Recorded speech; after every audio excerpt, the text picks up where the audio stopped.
Well, it's weird when you do a podcast and then you realize that you have yearly rituals. Mm-hmm. Mm-hmm. And I realized we didn't record last week. It was Thanksgiving. Yeah. And I realized that we always do like a Thanksgiving show. We always do like what we're thankful for from the previous year. Oh, yeah. Looking back, we've always done that, and we didn't do it this year. And I'm a little thrown off, to be honest. I mean, you can always be thankful. You should always be thankful. Yes. Well, we could be thankful today. Yeah. We don't have a topic. Yeah. Well, the topic is thankfulness. I'm thankful that we didn't record last week. I'm actually the one that said, hey, I don't want to record. Did you get a lot done? I certainly did, yes. Good. Like I said, that Wednesday morning when everybody that knows us thinks we're recording, but we're really not. We're goofing off like it's like extreme deep personal time for that hour and a half on a Wednesday morning when we don't record, but nobody knows it. Like you need one of those and friends. Red recording lights hanging up. Oh yeah. No, everybody knows. Everybody who's in the house. Like if I have friends staying over there, like don't come near my office on Wednesday morning. Meanwhile, I'm not even in there. I'm out in the shop doing stuff. There you go. Well, actually, we're extending the podcast Wednesday through Friday, so you can just let everybody know that to not bug you Wednesday through Friday. It's in edits, through the rest of the week, so we really got to buckle down and focus on that. Yeah. All three of us are editing together. Yeah. Well, how was Thanksgiving? We had. Did you get snow, David? We had a completely white Christmas here. Totally white. Not a lot, but a little bit. A total whiteout. And my family drove up, and the next town south of here is a town called Cairo. It's only about 6 miles to the border of East Durham and Cairo. And when they came up through Cairo, they said it was still only raining. And then once they got into East Durham, about 2 miles from my house, it was just a blanket of 3 inches of white snow. They said there was a delineation. They said all of a sudden it went from rain to just everything was covered with pure white snow. And I didn't know that. I just thought the whole entire county had covered with snow. And so they were very pleasantly surprised when they pulled up. And the whole house looked like a winter Christmas card. I'll show you guys pictures. But it was really beautiful. And so everybody was... Some little flurries, but everybody here was really excited about it. It looked like Christmas here. I'll show you guys that. Oh, dang, yeah. That does look like That's a good photo. The red contrast, the red tractor contrasting with the white snow. Yeah. Thank you. I try. Whenever it's nice, I come. There's the new But barn. a good time? Through the snow? Good time with family and everything? Very nice time. My niece immediately ran upstairs. My niece is a Instagram influencer. And she ran upstairs and got dressed in some fancy clothes and ran out in the snow with her mother and took a bunch of pictures in the snow. She never sees snow, apparently, in Jersey. You should do that. You should dress up in your fanciest clothes and go out and take selfies in the snow. I did. You want to see? It's going to be a black shirt, camel hat. Yeah. My cleanest clothes. I can't seem to find them right now. Oh, yeah, bummer. Just text them later when you find them. David, how about you? Pretty good. I had a couple of families to go to. I smoked a turkey. I've never done that before, and it came out really good thanks to my father-in-law's instructions. He listens to the podcast, so hello. So that was we needed to give my mom a break. She moved in with my grandma about a year ago, and mom is just exhausted. So us kids said, "You're not doing anything this year. We'll just bring all the food," and that was good. And then I went to my father-in-law's, and he smoked a better turkey than me, but it was a fantastic Thanksgiving. Excellent. Cool. Yeah, mine was good. Saw all the family, had a meal. All your family is close? Yeah, my parents live down the street. My brother and sister live within a mile, 2 miles maybe. It's a small town. And all my nieces and nephews who are in college and living other places, they all came back. So we did have everybody in one place for the first time in quite a while, which was pretty cool. But nice. At your house? Yeah, it was good. You do it at your house? No, at my sister's place. Oh. Yeah. Which was also nice. She was happy to have us all, but it's also really nice to just go somewhere for a holiday like that.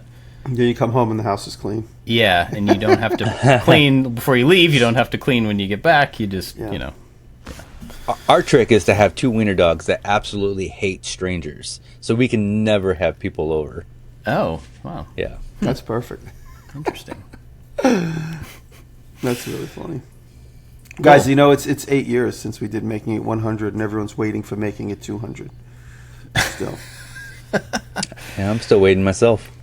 It's really strange. You brought that up the other day, and it's super strange that we had an event for our 100th episode, which is, you know, it wasn't like a milestone really or anything. It was an excuse for us to get together and have an event and stuff. And then we had every other podcast that was out at the time got together with us, which was great. Yeah. We had like a row of or ongoing day of podcasts live.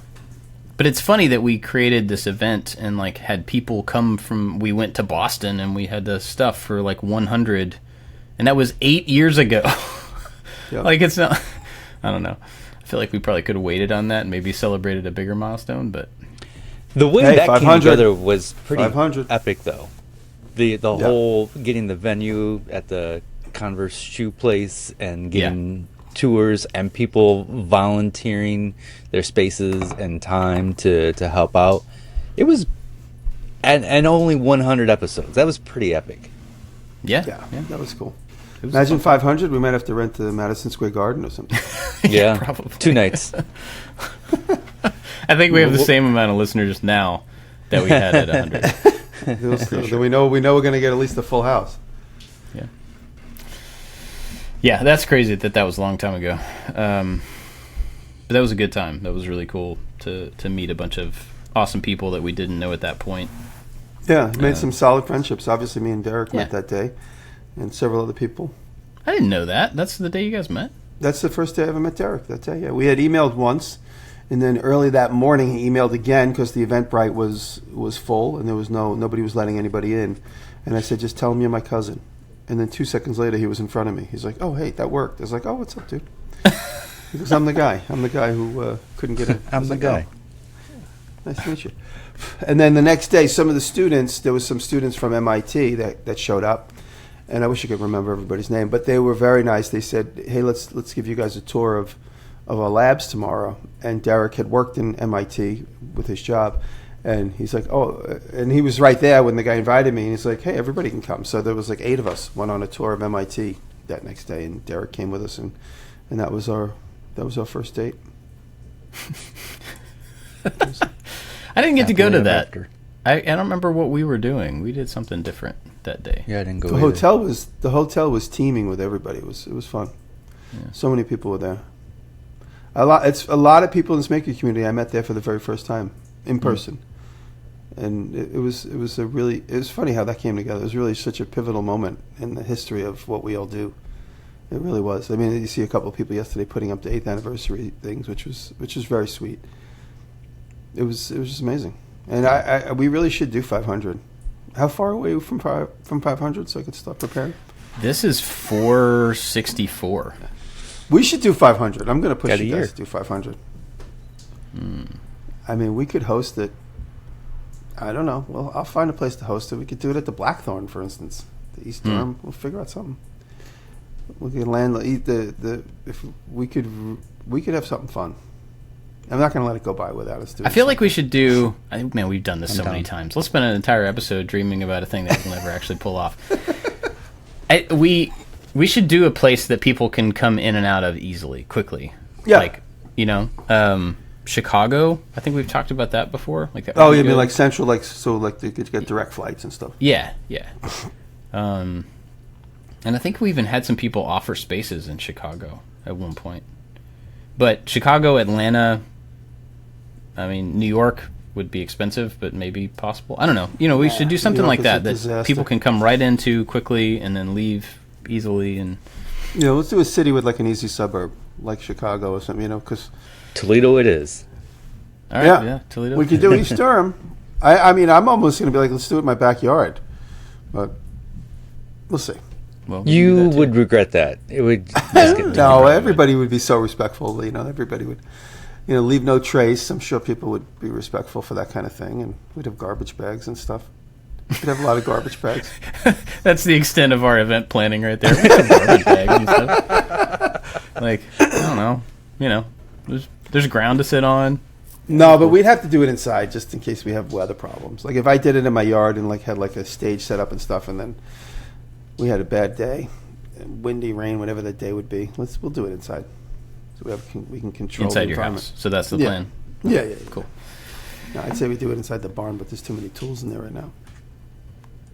Yeah. Well, I guess, yeah. I was about to make a joke. Like, I guess we can't figure it out. I guess we'll just have to not do 500 and shoot for 600. No, we got to just find an event space like we did last time. Yeah.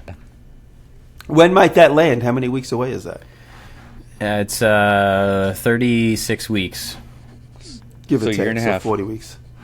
Yeah. Year and a half. Well, we skip it every so often. Well, that's true. Yeah. say So a 40 year weeks. away. So a year away, like this time next year. We want to do it. We could do it on December 3rd again. It happened to be my dad's birthday when we did it. That's why I remember the date. Oh, yeah. Interesting. It's not so fun to go to a city when it's cold, though. No, Especially let's if you want do to it walk this, around. We got it. Yeah. Yeah, well, let's do it in the fall or this summer. Fall. Or this Yeah, spring. fall would be good. Maybe. And All right, Chicago let's- has let's- wind, whatever. so I hear. So Southern Okay. California it is. Wait, Hawaii. If we're going to do it, yeah, let's let's go do ahead it and right. just pick a place where we can just, go to Costa Rica. Maybe, I don't know. We'll find some interesting. do like a completely inconvenient destination wedding. Like nobody shows up but the three of us and we just get to go on vacation. My friend had a wedding in Tulum. It was the biggest pain in the... It took us. It was so annoying. Everybody's like, did you get your ticket yet? Like, I ended up having the only suite left was the honeymoon suite, and I went with a friend. I was single at the time, and me and this single female friend of mine went together, and we rented the most expensive room at the resort because it was the only one left. I was like, let's just have fun, and we rented it. And we weren't together, but everyone's like, what's going on with you two? I'm like, we're just sharing the room, and then other people ended up crashing, and we ended up having like 5 people crash in our room. I went to a everyone- wedding in Brazil one time. So my old business partner, he married a girl from Brazil. He was from the Bahamas originally. And so we took a week down there and they set up this big, we had like a tour bus and a bunch of different things to do. And we stayed in like 2 or 3 different cities, 2 maybe. And it was awesome. Like it was very expensive, but it was the only way I probably ever would have done that kind of a trip where somebody else planned, a week of here and here and here and do these things, and then the wedding was at the end of it, I think. I don't remember. It was awesome though. So we could do that. We could go to Brazil, or making it cruise. Okay. Oh, So- that would be fun. Man. That so would we got- actually be fun. That would be. I don't know. I've never been on a cruise. I don't know if it'd be fun or not. Do like an all-day cruise out of some city. Like maybe we do it on the Great Lakes or something. Oh, a day? Ooh. I was thinking like one of those week trips where you. like when all the old rock stars get together. or Yeah, something. yeah, where you get to like sit in your chair and watch old rock bands play. Do you remember when we were talking about doing our little tour and Jimmy came up with the game How Long Is It? Oh yeah, Did we talk about that publicly? I don't remember. yeah, we did. No, that's a game me and Welder used to play all the time. You could sit around with a couple of engineers or carpenters and play How Long It Is. How long is it? With cash on the table. I'm telling you, you could do it. And I say, with machinists, like you could do it with like, how thick is it? How many? By the 100,000ths of an inch. And if you get within the you can make money if you the closest without going over. You can also lose money. Yeah, Yeah.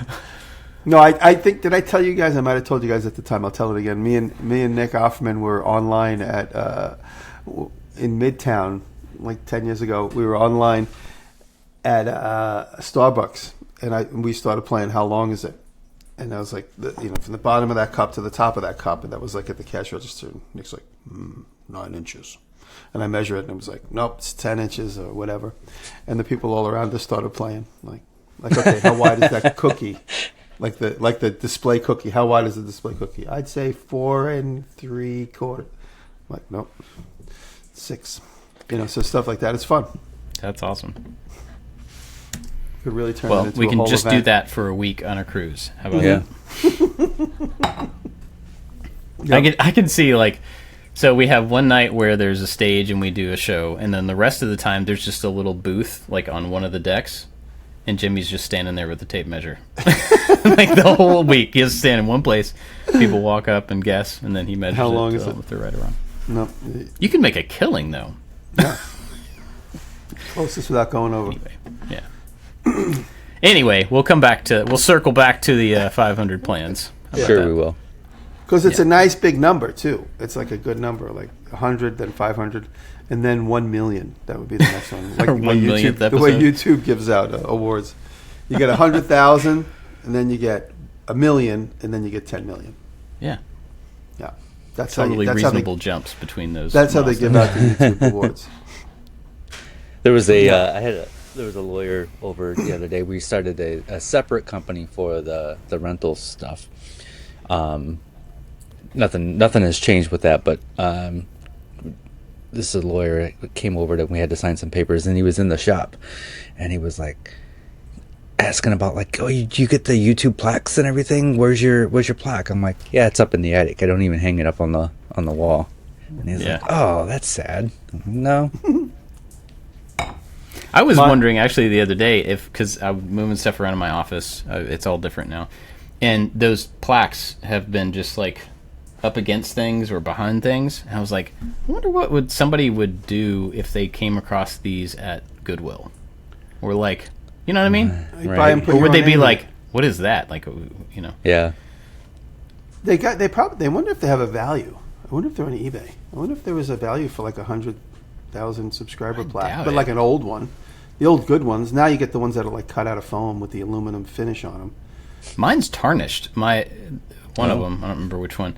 Like, it's in the glass case. I guess Yeah. it's the million one. But the metal, it looks like somebody had a handprint and just like touched it, like put their hand over the whole thing without a glove on or something, and then it just tarnished that shape, so it's not even a solid color. It's wow. It looks terrible, and which is, Oh, wow. I don't think it's worth anything. Mine are hanging up. I just finally hung them up. One was in my shop and got destroyed by a flood, and then I took it completely apart and put it back together. It looks good again. It looks like it's, believe it or not, it's actually, it was like the frame like swole and it fell apart because water came in on the wall of the shop. Like I said, if you want to find where the leak is, put something important and sentimental there. I'll bring in like a box of family photos, and then Yeah. the leak will happen right above that. That's the way it is. And I was able to repair that one, and then the other million one sat in the box because I didn't want to lose the box. I always felt like it needed to stay together. Comes in my cat with the ear problem is going to try and jump on me right now. And so I finally hung them up, and I saved the box. So they're hanging up over my desk. Mine are somewhere in a pile. I'm in the kitchen, by the way, in this episode because there is a wall-mounted C plug in the wall. You know, when you buy a new computer, it doesn't come with a plug; it just comes with the cord. Yeah. They don't give you the plug anymore because they feel like they've given out too many. So that's how they're saving the environment, by not giving out a lot of plugs. And so the only plug I have for a C is in the wall. I have to go on Amazon and buy a couple of plugs that go in so I can put a C in the wall. At this late in Folks, the game, he's I'm talking finally about converting USB-C. Yeah.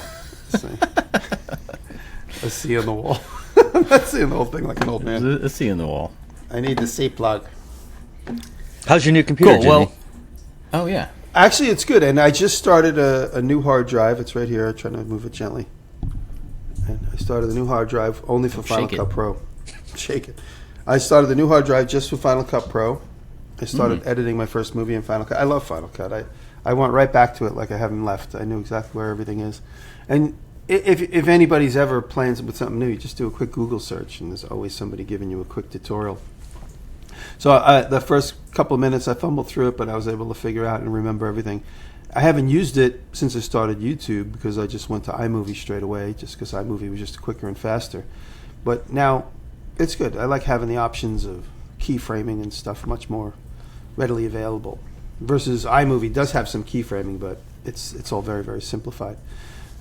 And the reason I left Final Cut early on is because there's just so many things to choose from. I found myself boggle down trying to make decisions. But it's cool. I could, after 10 years of editing in the other program, I could have a very good idea what I want. So Yeah. I hope there's a When I'm jumping dramatic through. change in your edit style, and it's all polished and crazy wipes and effects and transitions.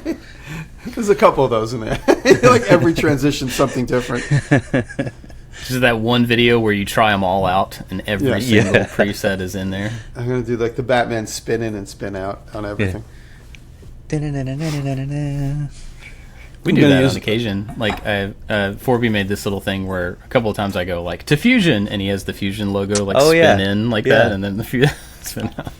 So, Use that one. Cool. Well, I'm glad your computer is working out. Let's do the thankful thing. Yeah. yeah.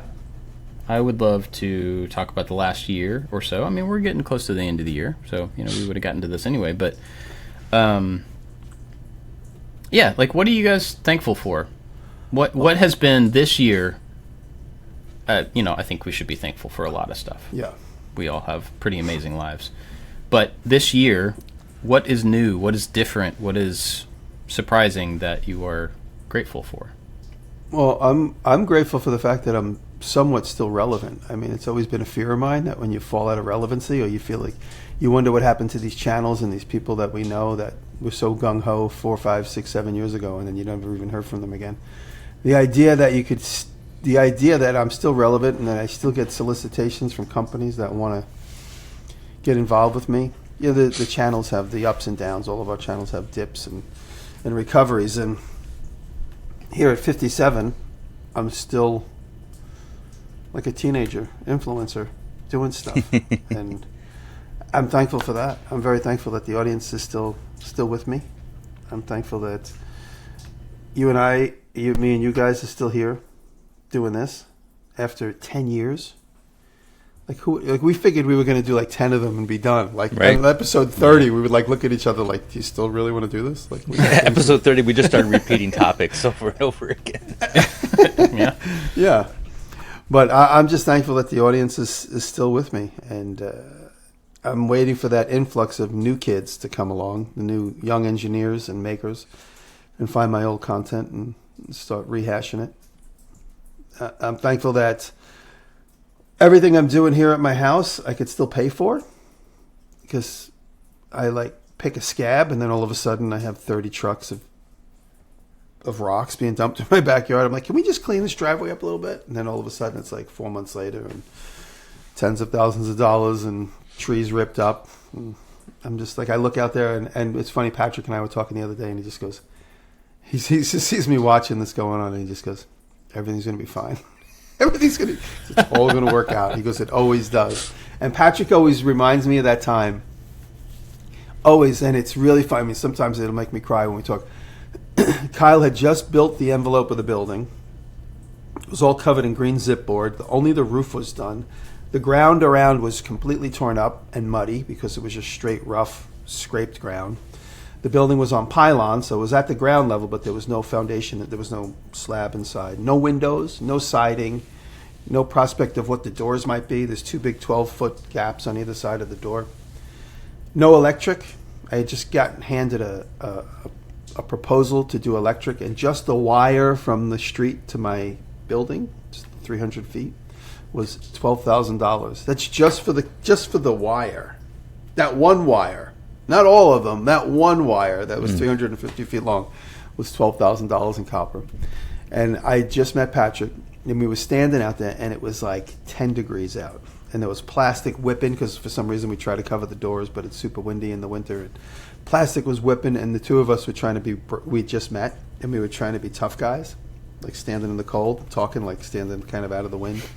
And I just looked at him, and I said, I am so effing cold. Let's go in the house. He's like, let's go. And we had to walk like 400 feet up to the house. And then we got in the kitchen, and we were just discussing the price of the wire and stuff. But Patrick always says, remember that day when we were standing there in the freezing cold, and you had no idea how you were going to pay for anything? I was like, yeah. I still feel that way. But you know, so much is underneath and behind me, and then nothing is on credit. Everything is paid for. And it's just, I'm just thankful that the audience supports me and that I can still keep doing this, and that the brands that support me because I get to just wake up every day and play. And try and come up with fun, interesting stuff. Like this. I'll talk about this in a minute. This is cool thing. Go ahead and tell us about it. Yeah. I'm working on I have so much leather scraps, and so for a Weaver leather video, I'm trying to figure out ways of utilizing that leather scrap. It's not, none of these pieces are big enough to really be sewn together or turn into big broad panels on another bag or even a wallet. So I'm making these bezels, these wooden bezels, and I'm going to make another version of the canteen bag that I made a few months ago. But this is a no-sew. Again, I'm always trying to solve problems where I don't have to sew, because sewing is always very treacherous. You make one mistake, you ruin the whole pattern. And immediately you have a discounted garment. So I'm going to figure out this bezel system. And for me, the big hurdle here was doing a two-sided CNC. I've never done a CNC where you flip it. You cut one side, you flip it, you cut the other side. And for me, that was the big hurdle here, because of the way this bezel is shaped. You have a recess for the side panel, for the short side panel, and then the big broad side panel. I'll show more about this on Instagram and Patreon. So the bezel receives the thickness of the leather. So it was a two-sided cut. I could have made the whole thing on a router table, but it wouldn't be as fun, and then it wouldn't be as regulated. In this particular video, I plan on making 4 or 5 of these just to show how I could make a variety and then also use up the scrap. Have you seen her Instagram is called, it's her name, Michelle McLaughlin, and she's teaming up with Puma, and she's making shoes out of Puma scraps. So it's oh wow. And it's a very patchwork kind of sewn together type of shoe, and it looks really freaking cool. I'll send you a link. But you mentioning wanting to use up scraps reminded me of that. Yeah. So I'm just thankful that I'm still here, having fun. I'm waiting for this experiment to be over so I can go back to having a regular job. It's still an experiment, and that's one of the fun things about it. 11 years, 12, 13 years later. 11 years, 12 years later. 13 years later. I started in 11. That's when I started. And yeah, the clock does not stop ticking. Yep, that is true. Well, David, what about you? What's this last year been like? I've been thinking about how I'm very thankful that I get to be creative for a living. I can't imagine having a job where I'm not doing something, where I'm making something that wasn't there before. And I'm just really, really thankful for that. I don't even know what I'm making next week, but I get to make it up, and I get to do that. And I'm thankful that I get to have a shop that has all the tools for me to do that, and that I can make my shop as colorful and as personal as I want. I'm really thankful that I can create the space to create things. And I've been thinking about that a lot lately. Yeah, it is a pretty big blessing to have space, to be able to, like, a lot of people have a lot of ambition and they're just not equipped through life circumstance or whatever. They just don't have the space or the tools or the time to follow the things that they're interested in. Yeah. And it is pretty amazing that we have that. And I think with anybody who creates something, you evolve over time. Otherwise, it just gets boring and it doesn't feel creative. It's not fulfilling. And I get to just change it up. I get to change.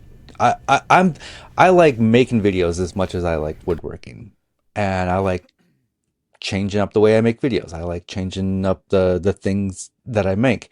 And I've really, earlier this year, I've said it many years, like I want to do more creative stuff. I want to do more of what I want to do, but I haven't really done that up until the last maybe 4 or 5 months. I've been making the videos that I want to make, knowing that they're not sensational, and I'm not going to get the views that I did, but I feel better about what I'm making.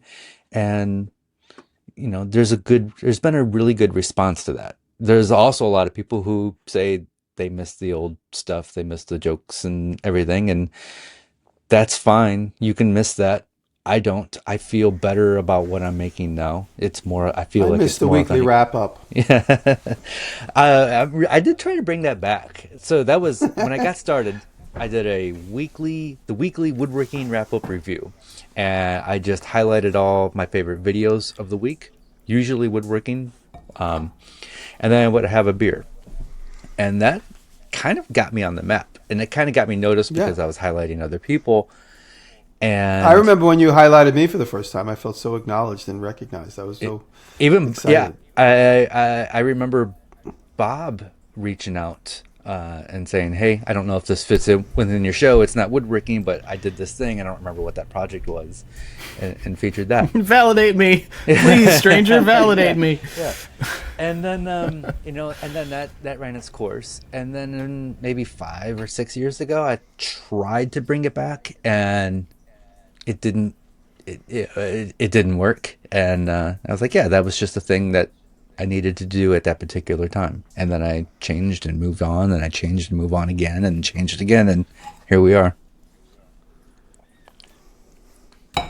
Yeah, I think that's one of the cool things about your content is just that it's like rolling, you know? It's just, Yeah. Did you ever play that game Tamagotchi? Not Tamagotchi, that's the wrong... no, I lost the name of it.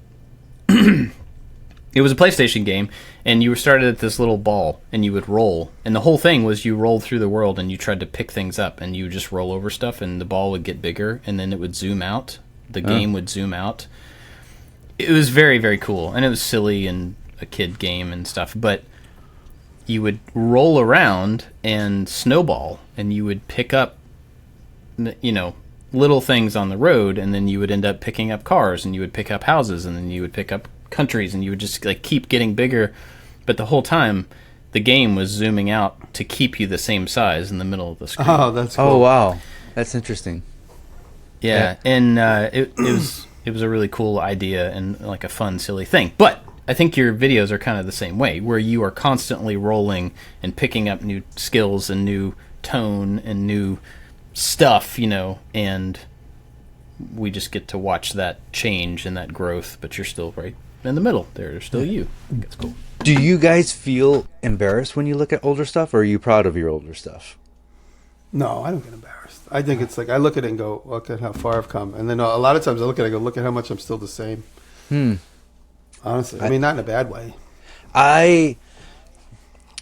When I think about my older content, in my head it's more embarrassing than what it actually is.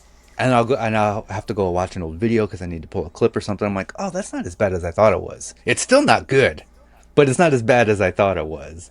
And I'll surprise myself. I'm like, that was a good edit for, 7 years ago.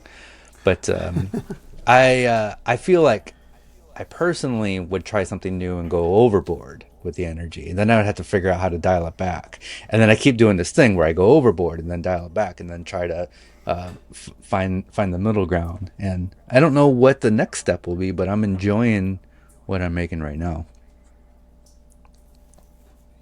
Yeah, it's called Katamari. That's the name of the game. Not Tamagotchi, which I had one of those little keychain things back in the late 90s. Oh, cool. Yeah, I don't think I ever had one of those. It's sitting right next to my Furby. Also cool.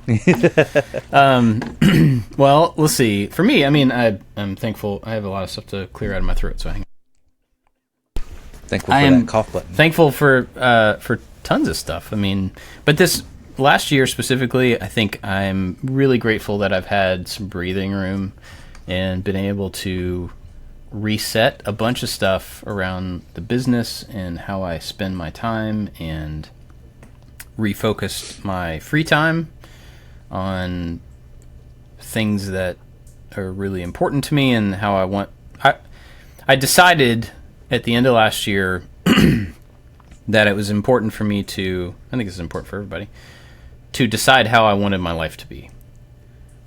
Like the work part, the life part, the marriage part, the father part, the health part, I get to decide how that is, and then start to work towards getting that thing. I mean, you can't just make it happen, but you can decide how you want it to be, and that gives you kind of a direction to start going towards. And I'm super thankful that this year I've been able to make progress towards all of those directions. Like all of those different parts of my life are closer to how I want them to be, and that's amazing. So, I'm really grateful that the videos have been. I don't really know how to say it. They've been more natural, I guess. I don't know. They're a little like easier to make because they're.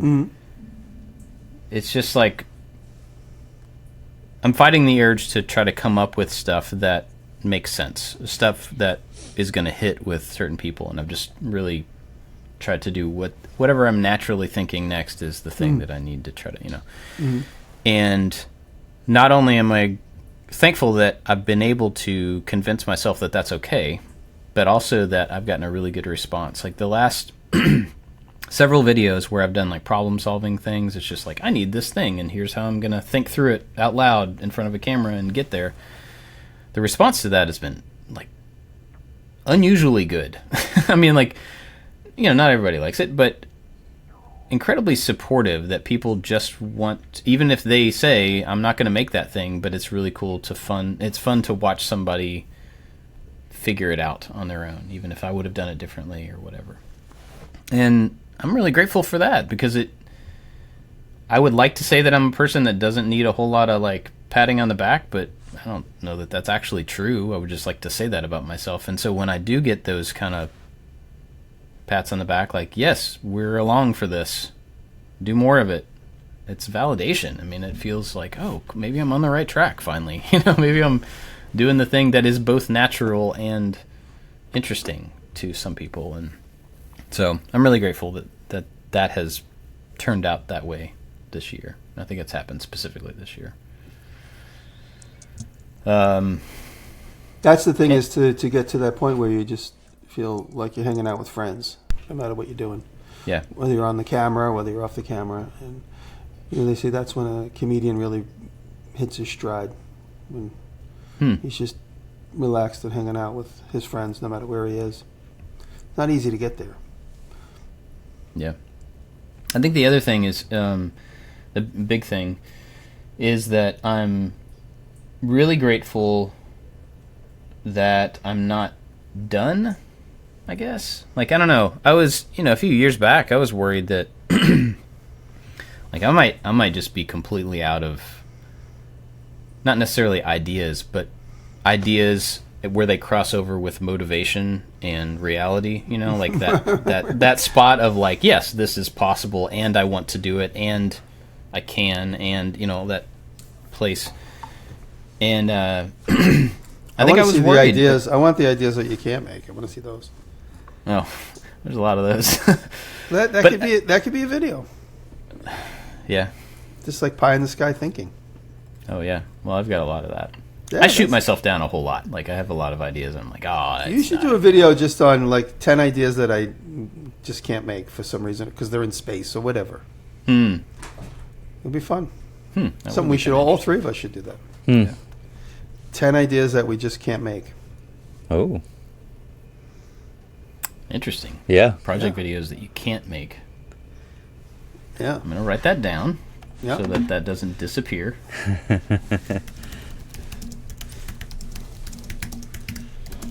Okay.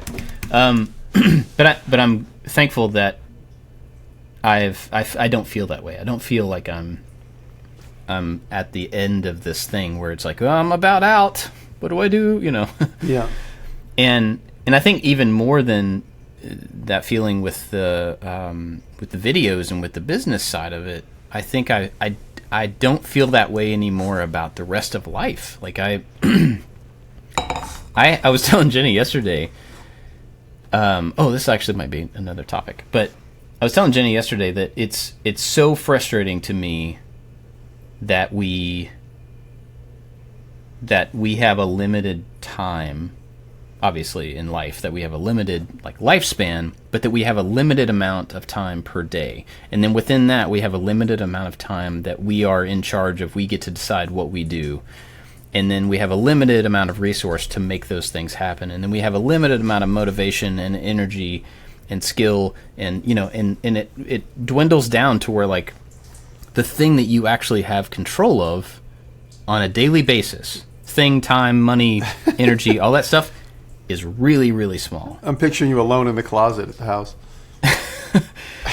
But that's frustrating to me, because there's inside of me is just this desire to learn and do everything.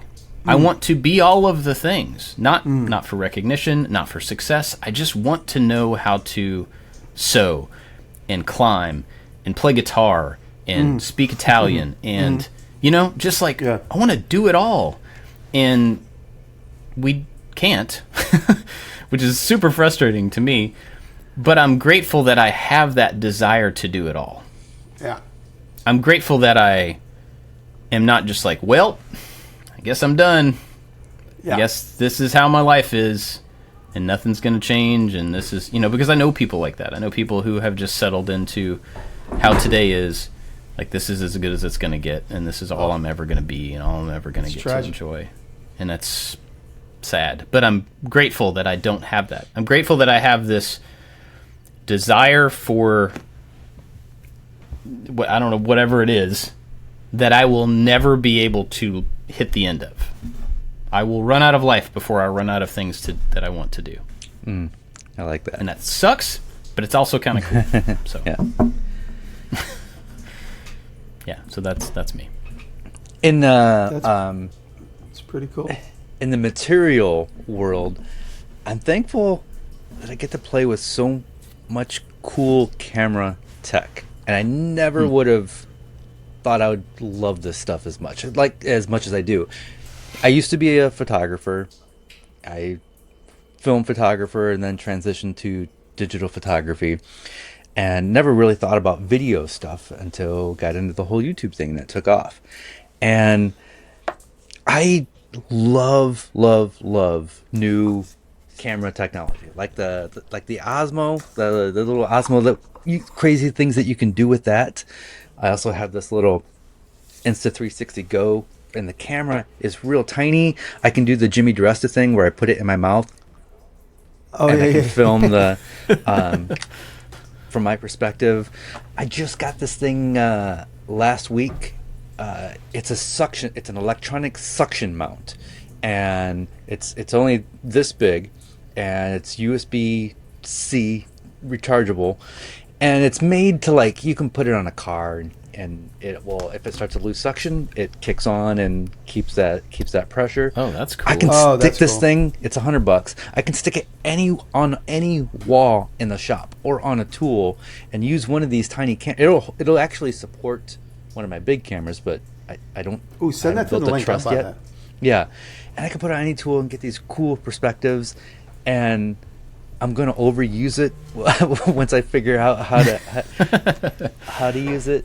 I love playing with video technology. It's super fun and inspiring for me, and I can't wait for the next Sony camera to come out. So it's gonna solve, like every time a new camera comes out, it solves one little pain point.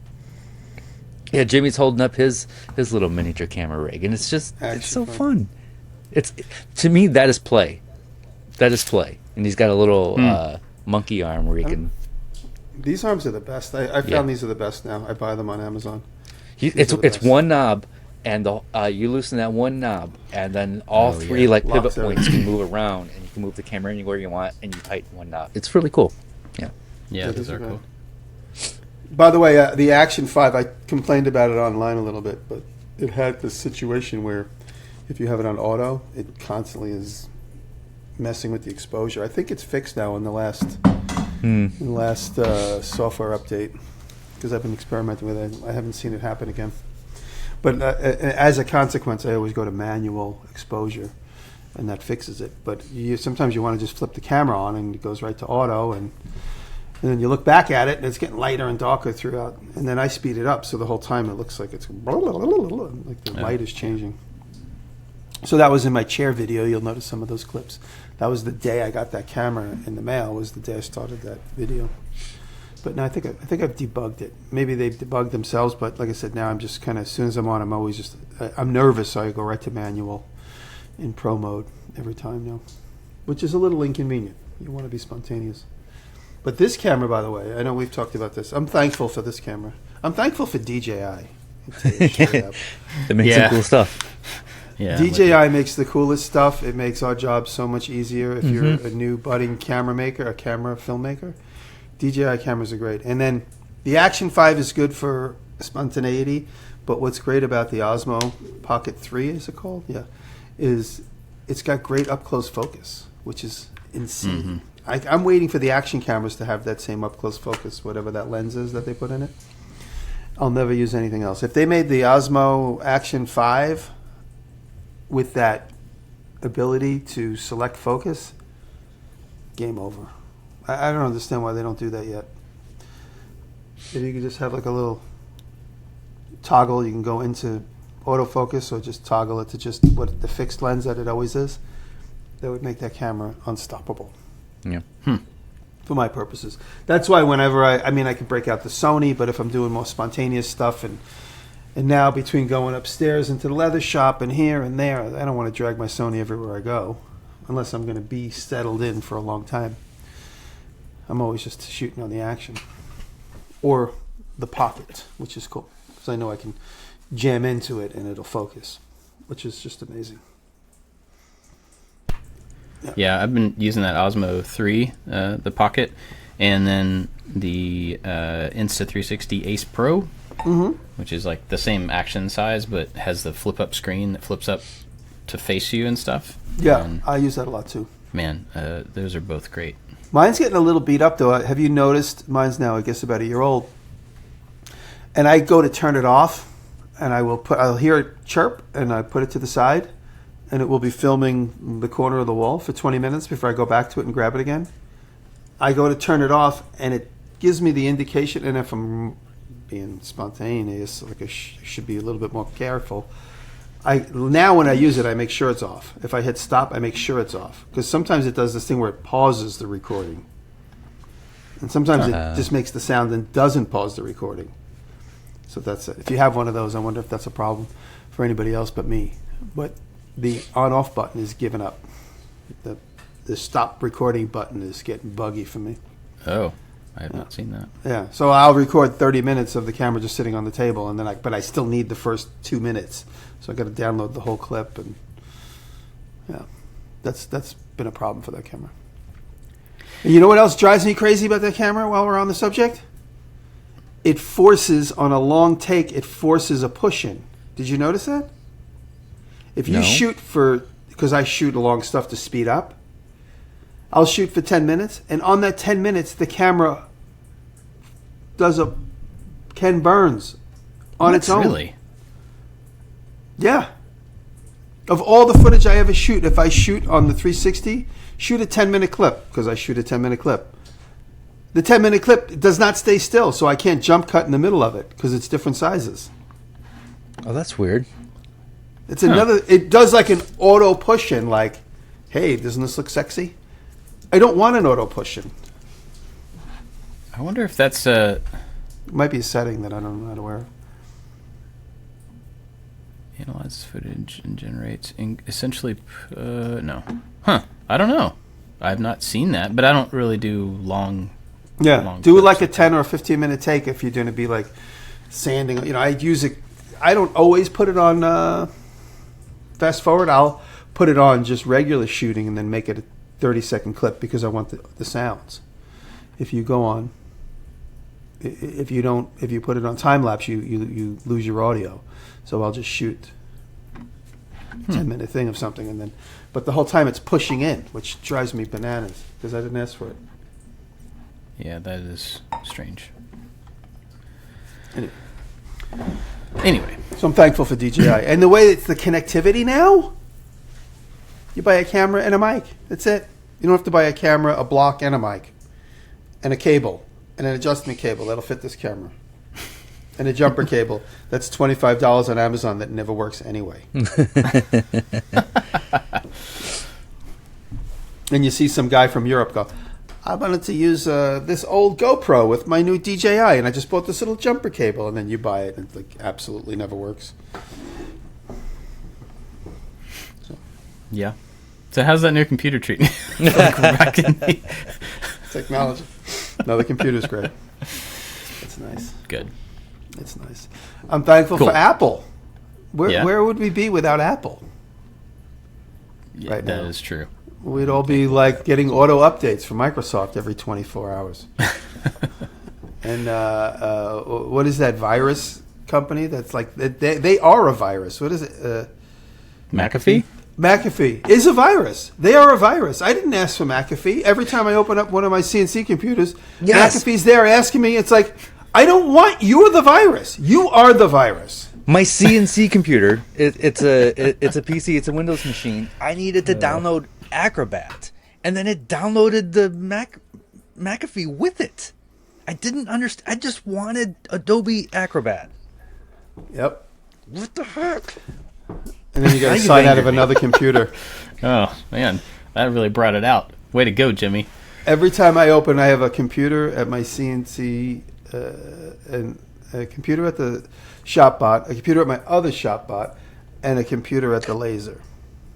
And the computer at the laser, every time I open it, it's like, download now? You're at risk because you don't have Mac. I'm like, get off my computer. Get out of my eyes. Yeah. Yeah. So I'm not thankful for McAfee or Windows computers. Yeah, or Oh, Windows computers for sure. You want to hear All right, what something else funny? are we thankful for? We're like 51 minutes in. I'm thankful for Lightburn, but every time I open Lightburn, it's like download a newer version. So one day, to get rid of that newer version, I went through the whole process, downloaded it, and I shut it off, and I thought I loaded it, and I opened it up. It's like, download the newer version. And so now I just open Lightburn every time, and I just hit no. So I'm on probably version 5, and whatever version is out now is 7 or 9. I just don't. Because I literally went through the whole process, downloaded it, paid for it on a card, and and it didn't. And it just says, oh, download the new version? I'm like, I just did that. Didn't work. Anyway. Okay. Anything else? Any other non-tech related things that you're thankful for? I'm thankful for YouTube for just being a source of inspiration. Just thankful for the internet in general, where I can absorb content of other creative stuff. Back in the day, you used to have to read a book. Yuck. Like an animal. Like an animal. You'd have to read a book or buy a VHS. But now there's so many creative people, and there's just not enough time to absorb it all. And I'm just really thankful that I can just open up my computer and just get instant inspiration. And I get inspired by other people's excitement about what they're doing.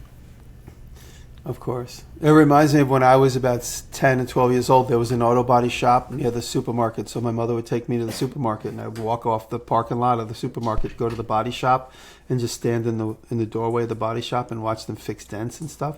Oh, wow. And that was my version of going on the internet and watching people fix stuff. Yeah. When I was 10, 11 years old. And then they also fixed classic cars, so there would be like Duesenbergs and boat-tail speedsters and stuff there, and I would just sit there and watch. And that was, if you're a 10-year-old now, you just go to the internet and you get talkies and people talking directly to you. There, I had to just sit there and stare, and they'd be like, "Just stay on that side of the line, kid. Don't come inside. Insurance issues." I'm like, okay. So I just sit there and I'd watch these guys bang out dents and mix up auto body filler. It was the first time I got that smell of like that paint and the auto body filler all together. My uncle growing up was a professional race car driver, and just to go over there and just watch them work on the car was so amazing to me. I'm sure I was so annoying with so many questions and stuff when they have so much work to do all the time, but it was so cool. I can smell the smells right now of the shop. It was that was so cool. I didn't have an experience like that, but when I first started driving the green Land Cruiser, and it just smells like gas because there's so many holes in the floorboard and all the exhaust is blowing into the back, and you can smell everything from the engine. As soon as I started smelling that, I'm like, oh, this is what my paw, he was my paw. This is what my grandfather's truck smelled like. Like, I remember this. Weird. Yeah. It was cool. But that and pipe smoke, because he smoked pipe too. Oh, that's cool. Cool. Well, I'm grateful for you guys. I'm thankful that we have an opportunity to sit around and talk about what we're thankful for. Yeah. For sure. Amazing. Grateful to be grateful. Yes. I'm also grateful for, how about that segue? Here we for go. our Patreon supporters. Of course. Because they're amazing. Because, some of these people have been supporting us since the beginning, and some of these people were at the Making It 100 thing 8 years ago, which is bonkers. So I'm really legitimately grateful for all the support over the years from everybody for making this show possible. It is really incredible. There's the top group of supporters. They always go above and beyond. They've been around for a long time, and I always want to say thank you to them. It's Nick Ryan, Corey Ward, Albers Woodworks, Works by Solo, Chad from Mancrafting. Chad was there, right, at the Boston thing? Was he? Maybe. Chad, were you at Boston? Chad, let us know. I feel like you were. I feel like I've known Chad for a really long time. Chad's Custom Creations, Rich at Lowen Design, Odin Leather Goods, Sean Beckner, Scott at Dad It Yourself DIY, Jeff at the New Janky Workshop, Warren Works, Michael Menegin, Crabtree Creative, and Matthias Scarnow. But also people like Master of None. He's been around for a long time. Yes. Big supporter for all of us for a long time. We're grateful, legitimately. Thank you to everybody for the support over the years, and hope you enjoy the after show, which you can get by going to patreon.com/makingit. Sign up at any level. Everybody gets it. It's just a separate podcast feed of more pigeon noises and muffled coughs after this show. We don't mute the coughs in the next. That's right. We don't mute them in the after show. Yeah. Jimmy's burps are full into the microphone. I met Chad in Atlanta for the first time, as I recall. Yeah, maybe I did too. I don't know. I just feel like Chad's been around all the things that we've been doing for a long time. Yeah. And Bernie too. Bernie. Yeah. Bernie stayed at my house in the first Maker Camp. Chad, Bernie, and Taylor, and his son's friend. Cool. Do you guys have anything to recommend this week? You know what I've been digging into, and I don't know if you guys ever follow Werner Herzog. I've been posting some of his quotes. I've been really digging into Werner Herzog and watching some of his clips, and watched one movie, which was a tragic movie called Into the Abyss, about a couple kids on death row. But it's like really, some of that movie is just like the American experience. It's crazy, but it's 12, 13 years old. But I've been watching a lot of his movies and just absorbing his style and his just learning from him. And it's a lot of guerrilla filmmaking, which is a lot of what we do. And this master class has been going around. So it's just really just look at Werner Herzog. Just Google it. There's no particular thing to look at. He seems to have done every podcast and every interview that anybody asks him to do. He's on every pod. He's like me. He does every podcast. He's on every panel. He seems like he enjoys it. It's funny you mentioned that. I'll talk about it in the after show, but there's a famous director that I contacted recently to see if I could interview for my channel and got politely turned down. Yeah. Oh, yeah. It's not Werner Herzog, I would assume, because he would have said yes. You should try that, though. If he goes for all of them, that'd be awesome. He's like, I'll take the interview. So apparently there was in 23, there was a documentary about him called Radical Dreamer. Have you seen that? Oh, no. See, there's so much to look. I just found it by looking up, trying to find a link to put in the show notes. And I'll put a link to the trailer for that. I know nothing about it and making no claims, just to follow up with your recommendation. Well, he like I said, he's always been a guerrilla filmmaker in the way that he said. He did something that was hilarious. In one of the interviews, he was saying, he goes, he got involved with a film that was already somewhat made, and he came in as a producer, and the guy goes, we have to get one release form from one couple that we interviewed. We haven't been able to find them, and now the film is going to go publish years later, and the people moved and they can't. He's like, so we reached out to a relative, and we're waiting to hear back. And he goes, give me the release form. I'll fill it out with a pencil. Give me 2 minutes. Basically saying, just fake it. He goes, they were on camera. They know they're going to be in the movie. They already spoke to you. He goes, they're not going to sue you. He goes, just... He's talking about how most production houses have too much red tape. He said, give me that release form. I'll fill it out. I'll sign it. It was funny. But just talking about that and just whatever. Just go watch. He was in The Mandalorian, which I know you guys have probably not seen. But no, he talks a lot about that. He says he likes that. He's honored that filmmakers look at him as a character outside of his ability to make his directorial stuff.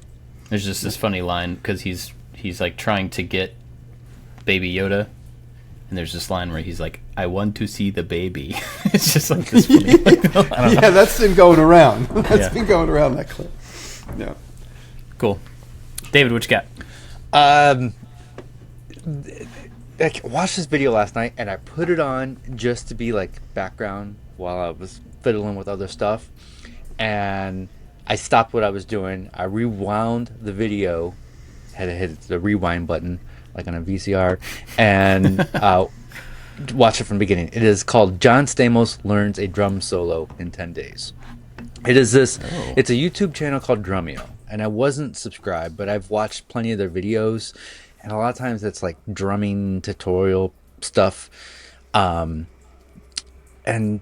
so this particular video kind of tells, like John Stamos from Full House, that dude, the actor. That's not the only thing he did, by the way. I'm just kidding. It may be. I have no idea. I'm not a John Stamos fan, so I don't know what else he has done.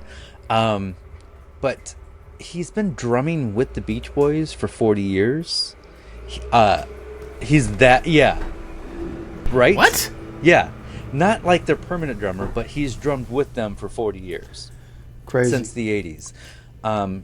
He was on General Hospital, and Sammy Davis Jr. was going to be on this episode, and apparently he was like telling Sammy Davis Jr. that like I want to play drums on the show, but they won't let me.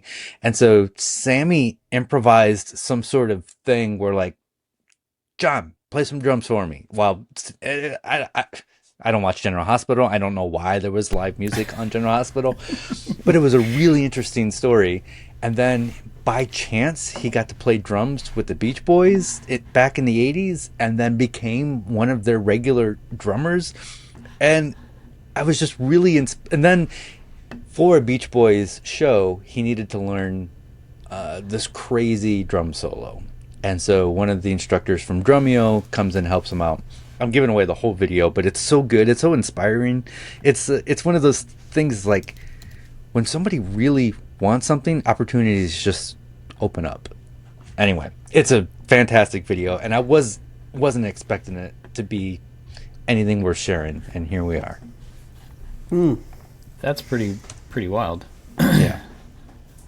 I knew that, there were episodes of Full House where the Beach Boys were on it, and he like played with them, or Jesse and the Rippers played before them, or Jesse something and the like that, Rippers, yes.